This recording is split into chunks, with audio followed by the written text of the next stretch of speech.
So when I first came to JFS 3 years ago, what we noticed was that because of the affordability crisis here in Vancouver, the rising cost of housing, the rising cost of food, that we were almost in an emergency mode in terms of taking care of people. A 61% increase in the need for food vouchers over the last 3 or 4 years. Twice the number of families coming to the food bank. We're getting 60 new phone calls a week for housing. And they're coming not just from people who are indigent and don't have the means to provide housing, but they're coming from seniors who can't stay in their homes. They're coming from the working poor.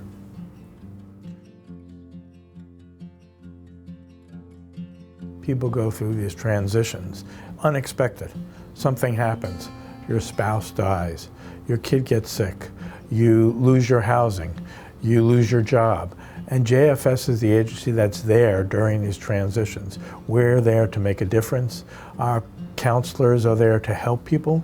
We have the services that enable them to get back on their feet and get back into society and be productive members. I met Brooke 3 years ago. For the first time, he was referred from a settlement department. He is a single father. His son is now 14 years old. In Ethiopia, it's not a democratic government. When you oppose them, they will kill you or they will throw the jail. That's why I come to Canada. Canada is the best country for immigrant. Brooke didn't have affordable housing. He was extremely depressed, and he is also this kind of person for whom it's very difficult to ask for help. He's not the one who relies on agencies. He doesn't. He relies on himself. When I start a job, I get a minimum wage. When I receive that minimum wage for rent is 800 something or 900. It is very hard. I need information where I get a low rent. How can I find it? That's why I came to JFS. So I first met Eileen about a year ago, and she'd been experiencing a lot of changes in her health and had come up to Vancouver to spend time and be close to her son and his family. One of the things that she really experienced was a sense of isolation. Even though she had moved to Vancouver to be close to her son also has a family to attend to. And this is a big change for somebody who had been living in California to move all the way up to Vancouver to start a new life when you're 79 or 80 years of age. She'd been a woman who'd worked and volunteered in many different capacities, and because of changes in her health, she no longer had the energy to do that.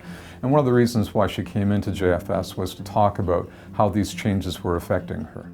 This is a letter that I received from the Oakland Police Department, and it's a letter of reference, and how I was able to find many clues and found clues that actually the police didn't find themselves. It was so rewarding, the work that I did. It really, really was. I don't kid myself about anything. So I knew, Eileen, you need to reach out. This is important. Aiden's a 20-year-old male that had just moved back from Toronto, and he has a global developmental delay. So he's very high functioning, but he does have a learning disability that makes certain things harder, such as work and finding housing and things like that. I read things backwards, I do maths backwards, and people would make fun of me because of my issues. So Aiden's parents divorced several years ago, and he was raised by his mom, his single mom, and he has 3 other siblings. And one of his brothers has a severe developmental delay that creates a lot of challenges in the home. He has a disability with autism and several other things, and at home it was very chaotic. I really just want to be on my own, and I really strive to have that structure. And the mom has her own challenges, and so the family is dealing with quite extreme poverty. And so they've been clients of Jewish Family Services for several years.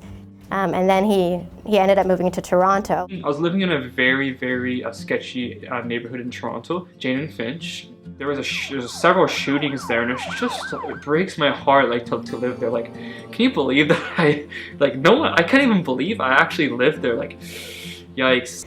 So Aiden returned from Toronto, but when he moved back, he didn't have any housing here at all, and he had spent his last pennies on the flight home. So I had this client in front of me who had no housing, no money for food, no money to pay rent even if he found housing. So Aiden would probably have to live in a single room occupancy in the downtown east side, which would be extremely inappropriate for a man in his circumstances. He was struggling with chronic pain, and he was thinking about quitting his job, but he couldn't.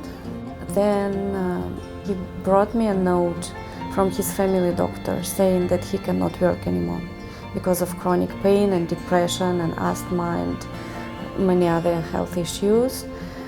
We filled in PWD, person with disabilities, application for him that was approved. So now that he has PWD status, he has a stable benefits from them. By JFS effort, I get BC housing.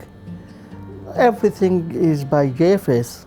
The first day I came back, JFS really nailed it with me. They hooked me up with a bus pass, and they did all kinds of mitzvahs and miracles that I've never received in Toronto.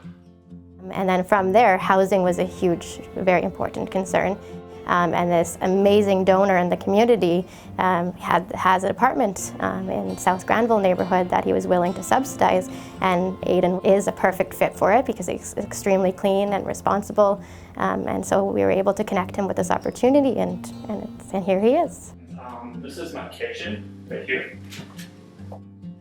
Coffee maker, microwave, stuff to cook with, like pots and pans. And so with our supports, he was able to find this job that's suitable for him and find this housing. And by going to the food bank, he's got delicious food on the table, which he's extremely grateful for as well. After I meet JFS, my life is changed. In my opinion, success in helping client is not just providing help to a client. For me, success is when the client can help himself or herself. Oh, Natalia is for me like my sister. Alan is a great guy. He's very understanding. He's very compassionate. And when he leaves after our session, I feel much better because he gives me tools to work with in regards to situations that come up. So this for me is, very important, yeah, and I treasure it. I went over to the bachelor unit with him and his mom, and Aiden just lit up when he saw the place. I thought there was going to be a red camera outside. You've been seriously pranked. No, I was not seriously pranked. This was the best thing has ever happened to me, getting a place to live. Now I understand helping is good for people. Now I want to help another people. That's why I want to go to volunteer. We must help JFS. JFS must be big. If I have something, I will do for my JFS. Yeah, because JFS changes the people's life. I am a witness because my life is changed by JFS.